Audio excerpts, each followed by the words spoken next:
Alô pessoal, tudo bem? Esse vídeo tem como objetivo estudar a curtose de uma distribuição de frequência. Então, curtose.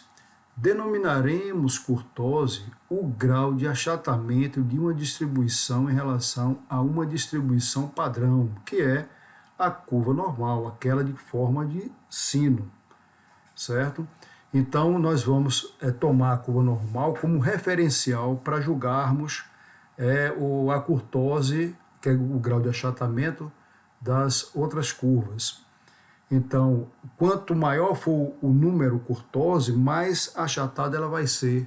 Isso tudo em relação ao número que nós vamos mostrar daqui a pouquinho, que é para a curva normal, certo? Então, aqui tem o seguinte, ó, a distribuição que possui uma curva de frequência mais fechada que a da curva normal, ou seja, mais aguçado na sua parte superior, denominaremos de leptocúrtica. Então daqui a pouquinho vai ter um número curtose, que nós vamos comparar esse número em relação à curva normal. Mas, por outro lado aqui, olha, a curva com a distribuição que possui uma curva de frequência mais aberta do que a normal, tudo em relação à curva normal, ou seja, mais achatada na sua parte superior, denominaremos de platicúrtica, ela é mais planar, mais achatada. Quanto maior for o número de curtose, essa curva vai ser mais achatada em relação à curva normal. A curva normal, que é o nosso referencial, é denominada de mesocúrtica. Então está aqui, ó. Esta aqui é a forma de sino, né? A forma de sino, que certo, vai ser a mesocúrtica, a mais planar, platicúrtica, e a mais aguçada, né, que tem mais fechada na parte superior, denominaremos de leptocúrtica, tá certo? Então, curtose nós vamos estudar sobre deslocamento vertical, né? Se é mais fechada, se é mais aberta. E enquanto que nós estudamos anteriormente a simetria, foi um deslocamento horizontal. Então nós temos essas duas teorias, a simetria para estudar o deslocamento horizontal e a curtose, o deslocamento vertical. Aqui apresento o coeficiente de curtose, né? Então aqui é o coeficiente de curtose. Uma fórmula para a medida de curtose é dada por essa expressão daqui, certo? Então aqui nós temos que curtose vai ser o Q3, né? Tem o Q3, quer dizer, o quartil 3, ou percentil 75.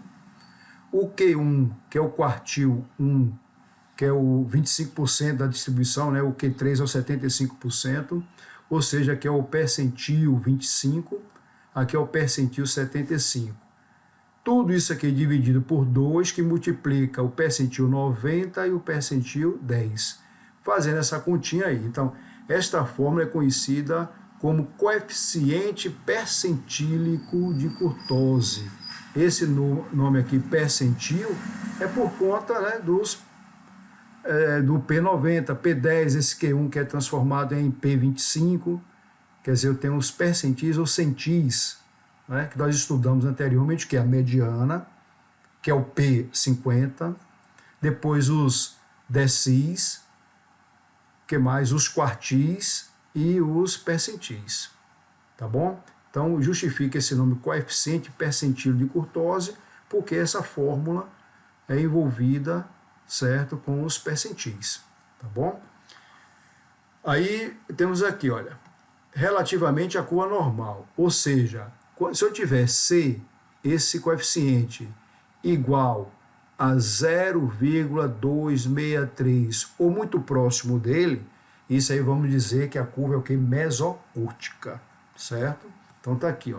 Se C for igual a esse índice, ou seja, 263 milésimos, ela vai ser classificada como mesocúrtica. Se for menor, vai ser aguçada, leptocúrtica, pontiaguda, né? Certo? E for maior do que 263, vai ser platicúrtica, vai ser planar. Tem momento que alguns alunos, eles atrapalham, acham que se o C é maior, ele vai ser alto, não. Porque curtose estuda o quê? Mais uma vez, o achatamento.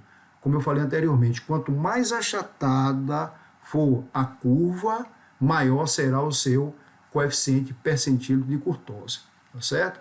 Mais uma vez, aqui eu tenho C igual a 0,263, que é referência da curva normal, é a mesocúrtica. O C menor, então temos o que? Leptocúrtica, aguçada, fechada, né? E o C maior do que 0,2, ela é planar, ou seja, platicúrtica. Passo agora para fazer um exemplo com vocês para que possamos ter esse entendimento, ok? Então considere o seguinte exemplo. Então eu estou aqui com uma tabela, uma distribuição de frequência, com dados agrupados com intervalo de classe, já toda pronta, né? Não vou precisar de média xi vezes fi, não vou precisar de xi quadrado vezes fi, que isso seria para a variância, consequentemente para o desvio padrão. Então vou precisar apenas da frequência acumulada. Então essa coluna aqui da frequência acumulada, e aqui eu já coloquei percentual para facilitar a escolha do P10, o Q1, que é a mesma coisa do P25, o Q3, que é o mesmo que P75, e o P90, que é o percentil 90, o Q3, que é o percentil 75, o Q1, que é o percentil 25, e o P10. Então, lembrando dos nossos outros exercícios anteriormente de separatrizes, eu coloco aqui Px. X será de 1 até 100. Né? No caso aqui, P10, X é 10. Então, vou pegar 0,10, ou seja, 10% da quantidade de dados. No caso aqui nosso, a quantidade de dados é o quê? 120. Então vai ser 0,10 vezes 120, quer dizer que vai me dar 12, ou seja, 10%, menos a frequência anterior da classe do percentil X, né? Sobre a frequência simples ou absoluta da classe do percentil, vezes H, que é a amplitude da classe. Imagine, ó, vou fazer assim, ó, P10, então limite inferior da classe P10, né? 0,10 vezes N, a frequência acumulada anterior, certo? Por aí vai. Se eu vou colocar agora o P25, que significa o Q1. Então vai ser limite inferior, aqui vai ser 0,25, quer dizer, um quarto de N, que é o quartil. Se fosse a mediana, não vamos precisar da mediana, mas se fosse a mediana, seria o que? P50. Então vai ser 0,50, quer dizer, 50% dos dados, e assim vai, tá bom? E aqui, mais uma vez, estou colocando aqui é o coeficiente percentil de curtose. Então vamos calcular o P10. Então, o P10, como é que eu coloco? Que é a classe que contém os 10% dos dados. Então, observe só. Esse 4 aqui, 4%, não chegou a 10%. Então, essa segunda classe chega até 13%. Então, esse 4% significa ao número 159. Então, 159 atinge o 4%. Eu tenho que avançar na classe, certo? Pegar uma porcentagem da amplitude e somar com 159. É o que essa fórmula diz, ó. Aqui eu tenho o limite inferior da classe e aqui eu vou andar. Quer dizer, eu vou pegar uma porcentagem de H, certo? Então, essa continha daqui vai ser uma fração própria, certo? Pode ser até o inteiro, certo? Porque pode chegar até o limite superior da classe, tá bom? Mas isso aqui é uma fração, em geral, né? Uma fração própria que vezes H, somado com L1, que eu vou chegar à porcentagem que eu quero. Então, o P10 vai ser a segunda classe, porque a segunda classe começa com 4% e termina em 13%. Então, 10% está por aí. Entende? Então vamos lá. Vamos definir logo o Q1. Q1 vai ser 25%. Eu não vou precisar fazer conta nenhuma, ó. Já tem aqui, ó. Quer dizer, 13% significa 163 e 25% já chega a 167. Não precisa fazer conta nenhuma. Já tem um aqui, ó, o Q1. Quer dizer, o P25. Então aqui eu já posso colocar, ei, você vai ser igual a 167 e pronto, né? Será que tem o P75? Não tem, porque não tem 75%. E o 90 não tem, então tem que fazer conta. E o P10 não tem, tá certo? Então o P10 vai ser o seguinte, bora lá.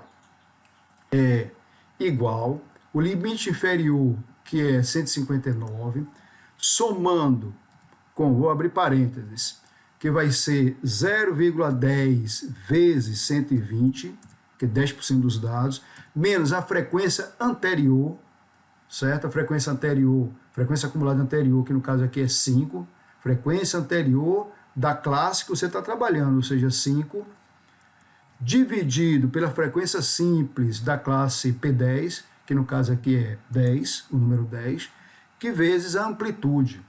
159 para 163 eu tenho 4, então vezes 4. Pronto, então está aí o P10, tá bom? O Q1 deixou de lambuja aí para a gente, já deixou aqui 25, senão teria que fazer a mesma coisa. O Q1 seria o quê? Limite inferior, quiser fazer vai dar a mesma resposta. Vai ser o limite inferior mais 25, 0,25 de 120 e aí vai. Ou seja, esta fração aqui vai dar 1, certo?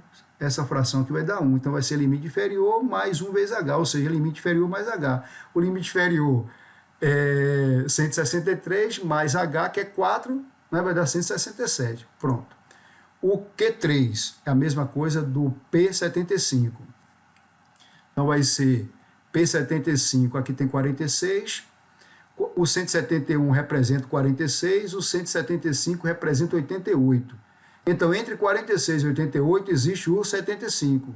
Então, vai ser limite inferior e vamos navegar com a seguinte continha.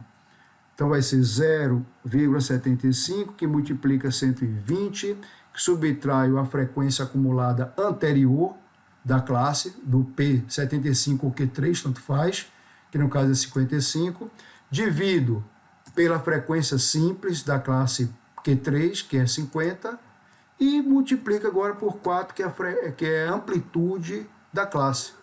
Pronto, está aí 173. O P90, vou repetir aqui a continha, vai ser P90, então 90%. Então aqui só tem 88%, aqui tem 96%.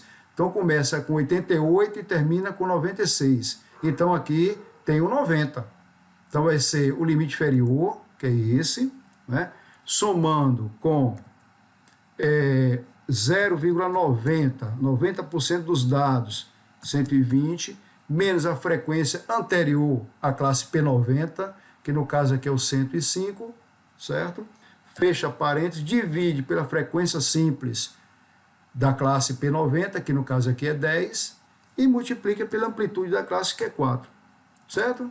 Então, passando agora para calcular o coeficiente percentil de curtose, que é essa fórmula, que o numerador é Q3 menos Q1, que divide por 2, que multiplica a diferença entre o P90 e o P10, o percentil 90 e o percentil 10. Então, fazendo essa continha aqui, nós temos igual, dividir por 2 é a mesma coisa de multiplicar por 0,5, ok? Abre agora o numerador, que é o Q3, que é você, o Q3, menos o Q1, vem aqui 1, que é você, fecha parênteses, que divide por P90, que é esse valor, menos o P10, vem a você, pronto. Dá o Enter aqui, obtivemos 0,263. 0,263, ele é igual ao referencial, que é a mesocúrtica, que é a da curva normal? Não, a curva normal é 0,263 milésimos. Aqui deu o quê? 236 milésimos. Então não é igual, certo? Ele é menor que 0,263, sim. 236 é menor que 263. Então nossa curva vai ser o quê? Aguçada, vai ser leptocúrtica. Verificando a terceira possibilidade, para testar se ela é platicúrtica ou não, você tem aqui 0,236. 236 milésimo é maior que 263 milésimos? Não. Então ela não é platicúrtica, ela não é mesocúrtica, então ela é o quê? Leptocúrtica. Então é isso aí. Estudar curtose de uma curva é classificar quanto o seu achatamento. Então, curtose significa achatamento da curva. Tomamos a curva normal como a curva mesocúrtica, certo? E aí comparamos Então, o 0,263 é classificada para a curva normal. Acima desse valor, ela é plana, platicúrtica, certo? Abaixo desse valor, ela é leptocúrtica. O valor referencial é esse 263 milésimo. Pronto. É isso aí que é curtose, certo? Muito simples. Então vamos ficar por aqui. Espero ter ajudado no estudo de curtose e sua classificação. Desejo a todos bons estudos. Até mais.